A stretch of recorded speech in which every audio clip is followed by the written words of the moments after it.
All right, so having a professional website, it's going to be very important when it comes to B2B sales, and here's why. So the first thing someone does when they receive a cold email from you is check your website, because that's going to be the place where you're going to have all your information, who your customers are, and what services you offer. So what prospects are essentially doing is they're trying to see if it makes sense to take a meeting with you. So that's why you want to make your website very professional and clear. On your website, you want to clearly demonstrate how you help your clients. Having testimonies or customer success stories is going to help quite a bit. And you want to make sure your website's very clean and clear and the aesthetic makes sense. I see other websites where they have like all these buttons and hyperlinks and everything. It's very confusing on what you're trying to do. So you want to make sure your website has a clear objective in mind. And on the website, what you can also do is have a place where people can put in their email or join a newsletter so that you have their email and you could follow up with them later on. For sure, what you want to do on your website is have a contact page where you want to make it very easy for people to reach out to somebody that works at the company, or your company, if they choose to do so. So let's go ahead and go through an example of someone who I feel has a really clean, effective website. All right, guys, so we are on the lob.com website, and as you can see, it's a very clean, clear aesthetic. They're only showing you what they want to show you, and basically every button here has a purpose. So right in the beginning, you could try right now. Over here, it tells you exactly what kind of services they offer and what makes them special. Scrolling down, trusted by great companies. So it basically says that they're very credible. They work with some really big companies like SeatGeek, Couchsurfing, Booking.com, all really big companies. Again, it shows the features of what their product has, very clear. And what's really interesting is at the very top, there's a button that says try it now, but it also says contact sales. So you want to make it very easy for your prospects to be able to contact you if they choose to from your website. And so that's everything we have to cover on having a professional website. Again, just make it clean, make it clear, show what features and benefits you have to offer, and any customer success stories as well. All right, guys. So one of the most important frameworks to have in mind when you are writing your cold emails is you're trying to inspire curiosity. And let me go ahead and explain exactly what I mean by that. So when you're inspiring a prospect's curiosity, what you want to think about is when you're writing your email, you do not want to give away too much information.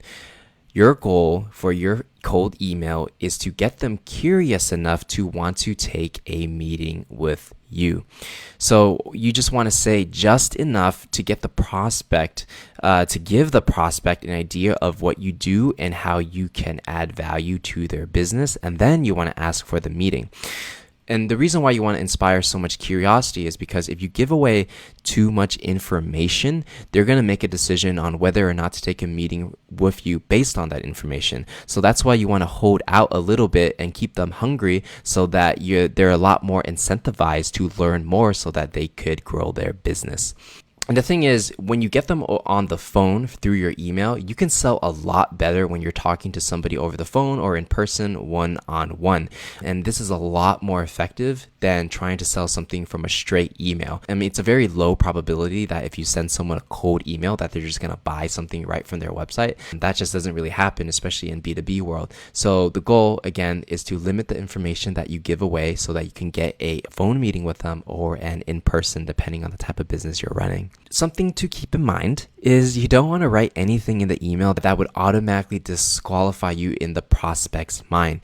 So again, like when you are writing your emails, don't make any assumptions. Don't exactly tell the prospect point by point exactly what you do. All you want to do is give them a general idea of what you do and how you could help people and spark their curiosity enough to learn more. On the phone call, you might figure out that it may not be the best fit to work with each other, but the goal is to get that phone call in the first place. Now, if you disqualify yourself by giving away too much information in the very beginning, then you're not going to get any meetings at all, and you're basically dead in the water. So that's how you're going to inspire curiosity. So just keep that framework in mind as we go along the course. All right, guys, so a lot of you might run into this challenge where you can't get the person's actual email address and all you got to work with is a generic email like info@. When you're handling these generic emails, here's what you want to do. There's going to be two different strategies that you can take. The first one is if you don't know the person's name at all and all you have is that info@company.com, what you want to do is put yourself in a position where you ask for help. So an example of that would be, hey there, I need a little help. I'm looking for the appropriate person who handles marketing, ... And then you continue along with your email. So by putting yourself in the position where you're not commanding to talk to who's in charge, you're just asking for a little bit of help. Whoever gets that email is obviously going to help you out, because why wouldn't you help someone who's asking for help? And so that's one strategy you can go about that's really effective. And I've done this quite a bit for local businesses. So strategy 2 works if you know who the owner of the business is. What you want to do is just use their first name, because a lot of times the business owner will be the one who is checking that info at email address. So in the subject line, what you want to do is just put the person's first name in there. So that would be the owner of the business. And then you would just continue on with your subject line like you normally would. And the first sentence or the first addressing is hi, and then first name, and then you dive into the body. So this is only when you know exactly who the owner of the business is, and you're kind of taking a guess. But it does work. So again, 2 strategies. The first one is if you ask for a little bit of help. The other one is you're basically just using the owner's first name in the subject line. That's all you got to know when it comes to handling generic emails. All right, guys, so this is actually an interesting one that a lot of people ask me. They want to know when it's appropriate to use emojis, exclamation points, and smiley faces. So when it comes to these things, most of the emails, the cold emails that you send out, you actually don't need them. A lot of times they don't necessarily add any value and don't really increase the odds of someone taking a meeting with you.